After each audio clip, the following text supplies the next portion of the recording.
2017. No COVID. Cavs were the reigning champions. Tom Brady was a Patriot. What happened? In 2017, the Yankees were nowhere near a championship run on paper. They had lost their core players to retirement. Their ace CC Sabathia was out of his prime and dealing with his own personal demons, and it looked like the evil empire would be going into a rebuild. But something changed. A couple core players for this team now had great seasons. And with some great bullpen help and veteran players stepping up in big ways, this team went from being a rebuilding project to being a game away from their first World Series appearance since 2009. It was truly special. But what made their run so special? In 2017, the New York Yankees would finish out their 2017 season at 91-71, putting them at second in the ALDS, claiming a wild card spot, and it would give them a date with the Minnesota Twins.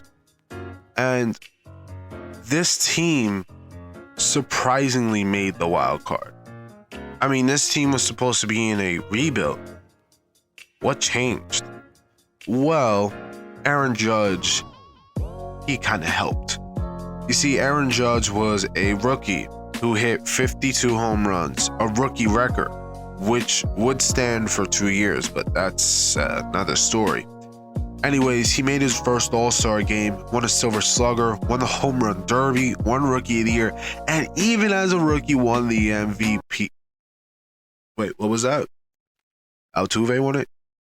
Even though Judge had better stats? Well, that's weird. So Aaron Judge didn't win MVP, but he was runner-up, which is still very impressive as a rookie. But Aaron Judge wasn't the only one to break out.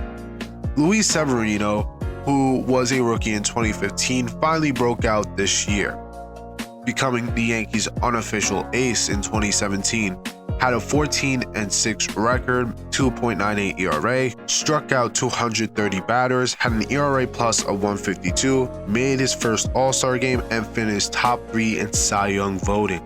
This team also had All-Stars like Gary Sanchez, who was a breakout star last year in 2016, hitting 20 home runs in only 53 games. He actually finished second in Rookie of the Year voting, even though only playing those 53 games.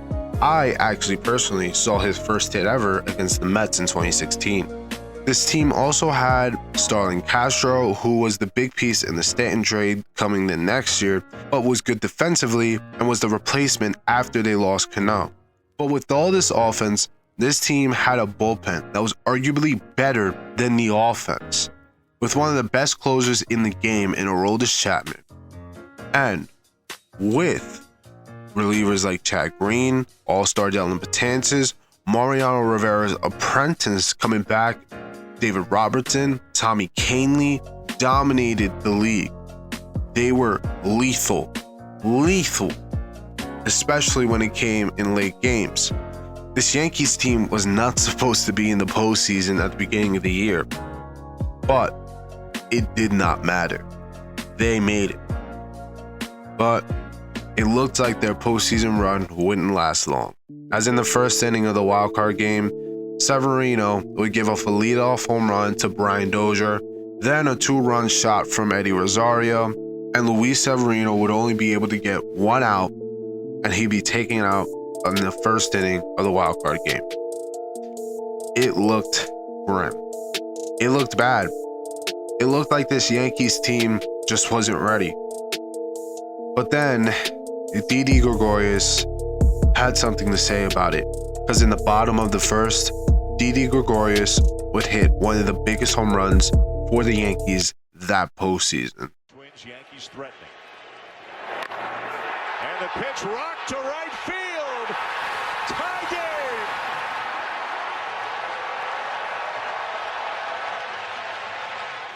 It was Didi Gregorius' shining moment as a Yankee up to that point.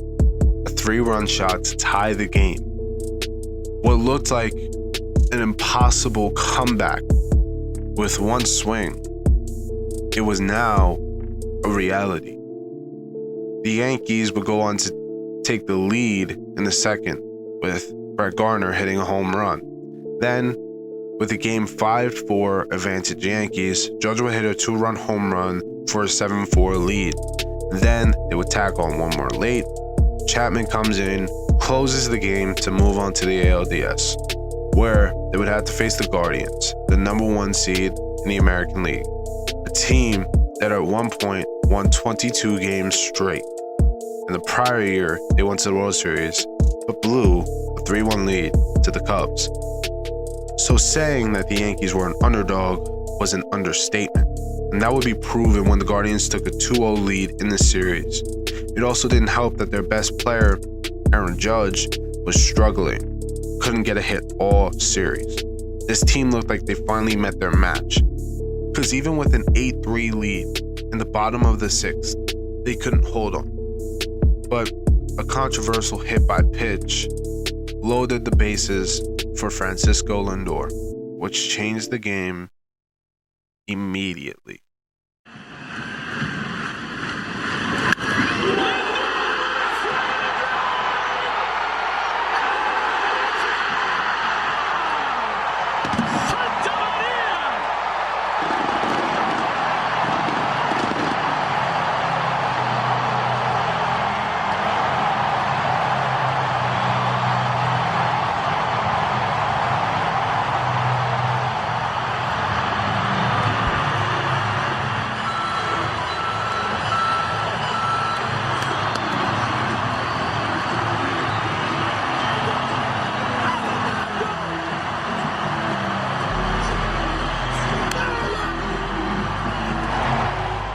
You hear the crowd, all the noises, all the fireworks going off. You know what that's called? It's called momentum. You see, in baseball, momentum is so important. Momentum can change a season. And what Francisco Lindor did there changed their season completely. It changed this game for sure, but it changed their season.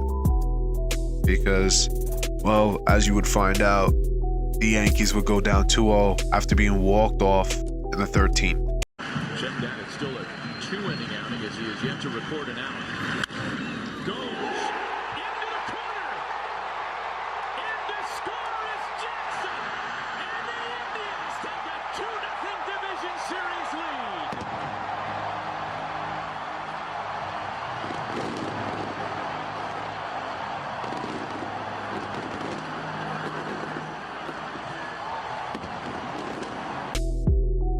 It was one more game, and they go on to the ALCS and try to repeat World Series appearances. The Yankees, backs against the wall. What can they do now? So game 3, would they come back? Well, almost 7 innings go by, and no runs are scored. Aaron Judge broke Yankee Stadium a little bit, but that's about it. But why did I say almost 7? Well, because Greg Bird changed that very quickly. There's been some good at-bats already in this series off of Andrew Miller. Swing and a drive to right! And that one's gone!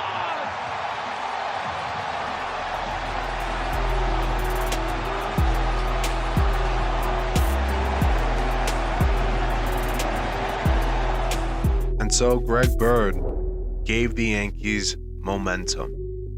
They swung the momentum.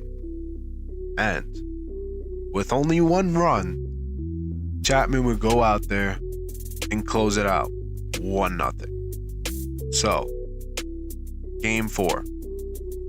It's 1 down, 2 to go to get to the ALCS. Severino would pitch in game 4. He hasn't pitched since that wild card game, but he was locked in, and so was this offense. As by the 2nd inning, they had put up 4 runs, and it was against a familiar face in Trevor Bauer, who they went up against in game 1. But Severino would give up 2 home runs, totaling 3 runs, getting the Guardians back into this game. It's 5-3 Yankees. But it's now 6-3, and Gary Sanchez is at the plate. Let's see how this one ends up. 1-0. Swung on, hit in the end, deep right. That ball's high. It is far. It is gone. He is the Sanchino. Gary Sanchez goes the other way and rips one in the lower seats in right. Oh, that Gary is scary. He homers to right. You give the ball to Chapman, and he closes Game 4. Game 5 is now inevitable. But it's the consensus Cy Young in Corey Kluber versus an old CC Sabathia. This is not going to end up well, is it? Well, I'd be wrong. Because Didi Gregorius got to Kluber not once, not 3 times, but twice. And CC went 5 innings with 9 Ks and only gave up 2, while Kluber only was able to last 2 outs into the 3rd, had 6 Ks, gave up 3 hits, but giving up 3 runs. And then with some late insurance, Chapman would go out there for his final time in the ALDS. An Indians team that finished with 102 wins during the regular season.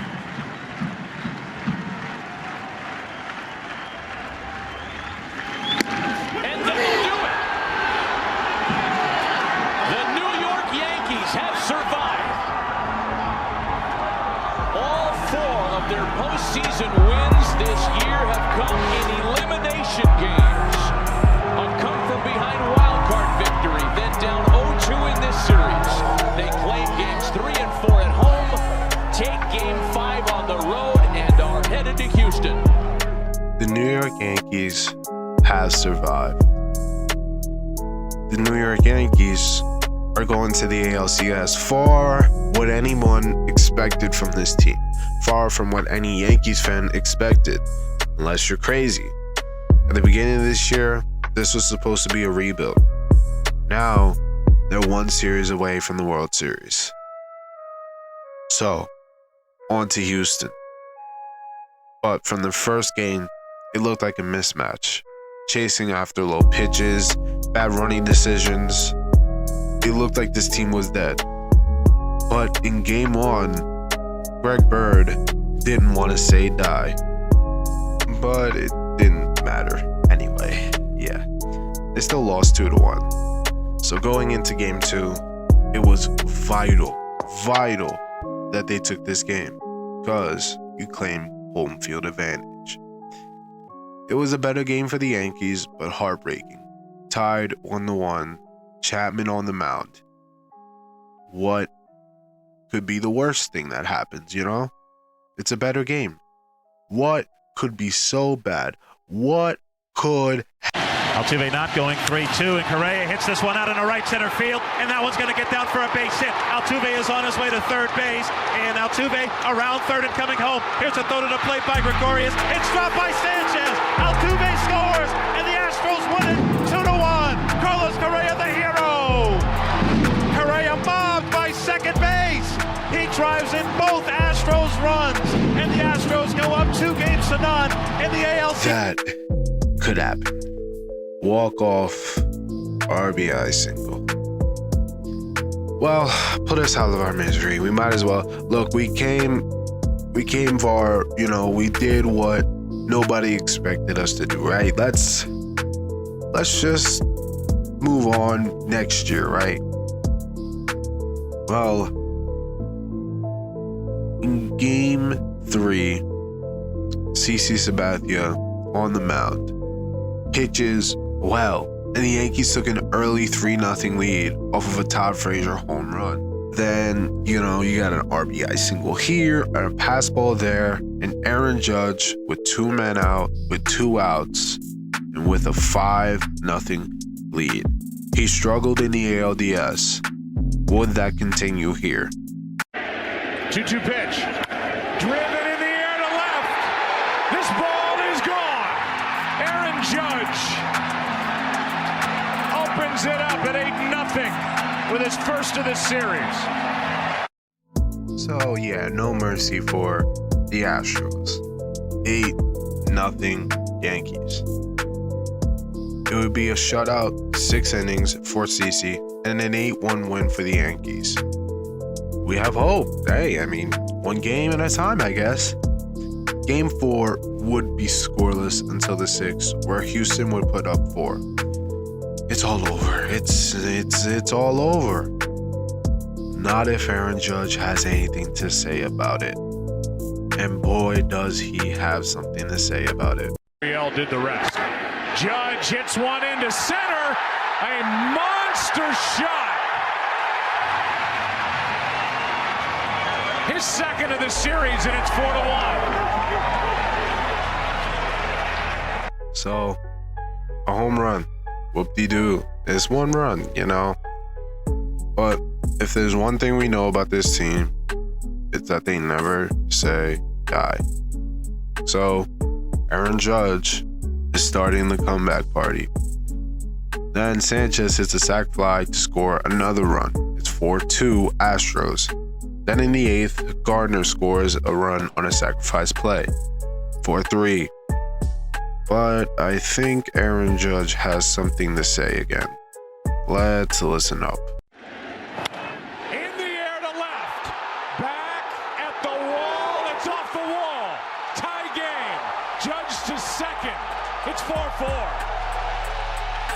The tying run scores. The Yankees have come all the way back to tie the game at 4. Tie game. 4-4. We're back. Comeback might just be complete. But the Yankees aren't done yet. Yep, they're not. There goes Gregorius. Yankees lead. Into the gap, and 2 runs are going to score. Judge, Gregorius, Sanchez delivers. 6-4 New York. But with Didi going, easy run. And an easy double. Yankees have done this so many times. 6 unanswered runs. Not done. Sanchez gets a 2 RBI double to make it 6-4 Yankees. And Chapman will go out there to close Game 4. It's a tied series. And Game 5 would be dominant. They would put up 2 runs on Dallas Keuchel. And by the 5th inning, it's 4-0. And Tanaka pitches a masterpiece. And Sanchez, well, he does Sanchez-like things again. 0-2. Hammered into left. Watch it fly. 5-0 Yankees home run Sanchez. The slider could be a great pitch, or it could be a recipe for homers. With the spin on the slider and the back spin hitting the barrel of the bat on the ball, it's just a recipe for a long fly ball. So it would all lead to a 5-0 win over Houston. 3-2 advantage Yankees. We're 1 game away. 1 game, and we're in the World Series. But in Games 6 and 7, the offense would disappear again, and the pitching would get picked apart, like there were 2 different teams playing. And the Astros would defeat the Yankees in 7. The 2017 New York Yankees was special. It was really the first Yankees team that I fell in love with. I loved the Yankees throughout my entire life, and I give credit for my dad with my love of the Yankees, but 2017 is truly when I fell in love with the Yankees team. 2017 was so magical for the fact that we weren't supposed to be there. And what a run it was. It was truly magical. All the comebacks, all the doubt when our backs were against the wall, when people didn't expect us to do it, we did it. And though we fell short, I feel like this is the best Yankee team I've ever seen in my life.